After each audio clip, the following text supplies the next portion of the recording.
السلام علیکم رحمۃ اللہ وبرکاتہ۔ کیسے ہیں آپ سب؟ امید کرتی ہوں کہ آپ سبھی خیر و عافیت سے ہوں گے، اور اللہ پاک سے دعا کرتی ہوں کہ اللہ پاک آپ سبھی کو اپنے حفظ و امان میں رکھے اور آپ سبھی پر اپنا رحم و کرم بنائے رکھے، آمین۔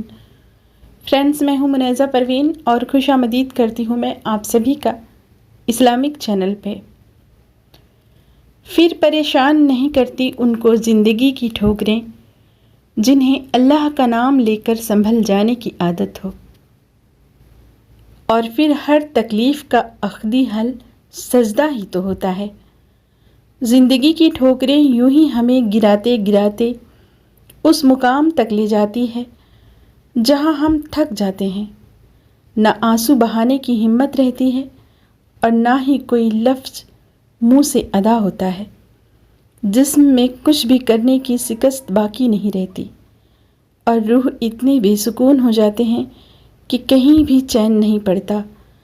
عجیب سی کیفیات ہمارے روبرو آ کر کھڑی ہو جاتی ہیں، پھر ہم اس بے سکونی کو سمیٹ کر اللہ کی جانب بھاگے چلے جاتے ہیں۔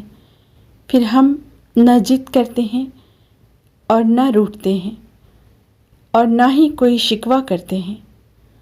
تب تو اتنی بھی ہمت نہیں رہتی کہ اٹھ کے سامنے کھڑے ہو سکیں، بس پھر بھی لڑکھڑاتے ہوئے قدم زمین پر ٹک نہیں پاتے، اور ہم جب چپ چاپ اس کے روبرو سجدے میں کھڑے ہو کر گر کر بکھر جاتے ہیں، بس وہ ایک پل کا بکھرنا ہمیں ساری زندگی کے لیے سنبھال لیتا ہے۔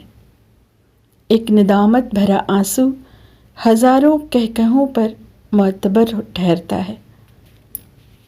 پھر اللہ یہ سوال نہیں کرتا کہ یہ تمہارا پہلا سجدہ ہے یا دوسرا، پھر تو بس وہ ان کرچیوں کو سمیٹ لیتا ہے کہ اس کے بعد درد کا کوئی سجدہ نہیں رہتا۔ جب وہ زمین کی 7ویں تہہ میں رہنے والی چیونٹیوں کو رزق دے سکتا ہے اور سمندر کے آخری حصے میں رہنے والی مچھلیوں سے باخبر رہ سکتا ہے، تو تم نے سوچ بھی کیسے لیا کہ وہ تمہاری دعا نہیں سنے گا؟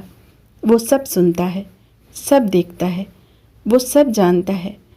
ایسا کوئی لمحہ نہیں جب وہ تمہاری خبر نہ رکھتا ہو، اور کوئی ایسا لمحہ نہیں جب وہ تمہارے لوٹ آنے کا انتظار نہ کرتا ہو، اور پھر ہر تکلیف کا آخری حل سجدہ ہی تو ہوتا ہے، بے شک۔ ماشاء اللہ۔